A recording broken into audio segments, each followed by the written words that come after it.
আসসালামু আলাইকুম। আশা করি সকলেই ভালো আছেন। আপনারা সকলে অবগত আছেন যে বাংলাদেশ বিমান বাহিনীতে গত কিছুদিন পূর্বে এই সার্কুলারটি প্রকাশিত হয়েছিল, কিন্তু এই সার্কুলার বেশ কিছু সংশোধনী আনা হয়েছে। তো আজকে মূলত আপনাদের সাথে এই বিষয়গুলো আলোচনা করব এবং আপনাদের পরীক্ষা কবে হবে এবং আপনারা অ্যাডমিট কার্ড কবে ডাউনলোড করতে পারবেন সব কিছু নিয়ে থাকছে আজকের ভিডিওটি। সম্পূর্ণ ভিডিওটি মনোযোগ সহকারে দেখবেন, আশা করি তাহলে সব কিছু বুঝতে পারবেন। তো চলুন কথা না বাড়িয়ে মূল ভিডিওতে চলে যাই। মূল ভিডিওতে যাওয়ার পূর্বে আপনাদের ডিফেন্সের অর্থাৎ যে কোনো বাহিনীর সৈনিকের লিখিত এবং ভাইবা পরীক্ষার চূড়ান্ত সাজেশনের প্রয়োজন হয়, সেক্ষেত্রে আপনারা চাইলে স্ক্রিনে দেওয়া হোয়াটসঅ্যাপ নম্বরে আমার সাথে যোগাযোগ করতে পারেন। লিখিত পরীক্ষার সাজেশনের পিডিএফ কপির মূল্য 50 টাকা এবং ভাইবা পরীক্ষার সাজেশনের পিডিএফ কপির মূল্য 50 টাকা। তো আপনাদের যাদের প্রয়োজন বিকাশ, নগদ অথবা রকেটে সেন্ড মানি করে সাজেশনের পিডিএফ কপিটি হোয়াটসঅ্যাপের মাধ্যমে সংগ্রহ করতে পারেন। এক এক করে আমরা প্রত্যেকটা বিষয় দেখার চেষ্টা করব। এখানে বেশ কয়েকটা পদ ছিল এবং লিখিত পরীক্ষার সম্ভাব্য সময়সূচি কিন্তু দেওয়া ছিল। অর্থাৎ আমরা একটু নিচের দিকে গেলেই দেখব যে আপনাদের আবেদনের সর্বশেষ সময় ছিল 7 মে 2024, কিন্তু এই আবেদনের সময়টা কিন্তু বৃদ্ধি করা হয়েছে। এখন মূলত আবেদনের সময় করা হয়েছে 14 মে 2024 এবং আপনাদের পরীক্ষার সময়সূচি কিন্তু পরিবর্তন করা হয়েছে।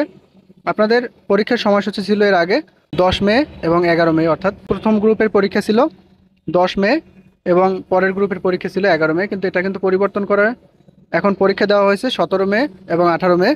আপনাদের পরীক্ষার সময়সূচি কিন্তু পরিবর্তন করা হয়েছে এবং আবেদনের সময়সীমাও কিন্তু বৃদ্ধি করা হয়েছে। তো আপনারা যারা আবেদন করছেন আপনারা কিন্তু আপনাদের ফোনে ইতিমধ্যে এসএমএস পেয়েছেন। তো আপনারা কি এসএমএস পেয়েছেন সেটা আমরা একটু দেখব এবং তার আগে একটা জিনিস দেখার চেষ্টা করব যে আপনাদের অ্যাডমিট কার্ড মূলত কবে আপনারা ডাউনলোড করতে পারবেন। আপনাদের অ্যাডমিট কার্ড আজকে ডাউনলোড করার কথা ছিল, কিন্তু সময়সূচি বৃদ্ধি করার কারণে আপনারা কিন্তু অ্যাডমিট কার্ড আজকে ডাউনলোড করতে পারবেন না। আপনারা অ্যাডমিট কার্ড ডাউনলোড করতে পারবেন 16 মে 2024 তারিখ, অর্থাৎ নতুন সার্কুলার কিন্তু তারা বলে দিয়েছে 16 মে 2024 তারিখ থেকে আপনারা অ্যাডমিট কার্ড ডাউনলোড করতে পারবেন এবং আপনাদের পরীক্ষা শুরু হবে। এক গ্রুপের পরীক্ষা হবে 17 মে এবং অন্য গ্রুপের পরীক্ষা হবে 18 মে। তো এখন আমরা দেখবো যারা আবেদন করছে তাদের ফোনে কি মেসেজ আসছে। যারা আপনারা আবেদন করছেন প্রত্যেকের ফোনে কিন্তু এই মেসেজটা আসছে, অর্থাৎ 10 তারিখ এবং 11 তারিখের পরীক্ষা 17 তারিখ এবং 18 তারিখে পরিবর্তন করা হয়েছে এবং বিস্তারিত তথ্য আপনারা কলেজের ওয়েবসাইটে প্রবেশ করে দেখতে পারেন। তো এই বিষয়ে জানানোর জন্যই মূলত আজকের ভিডিওটি তৈরি করা হয়েছিল, কারণ আপনারা অনেকে আবেদন করেছেন, আপনারা অনেকে হয়তো বিভ্রান্ত হতে পারেন। তো আশা করি এই বিষয়গুলো আপনারা বুঝতে পারছেন। এই সংক্রান্ত যদি আপনাদের আরও জানার ইচ্ছে থাকে বা প্রশ্ন থাকে কমেন্টের মাধ্যমে জানাতে পারেন। ধন্যবাদ সকলকে।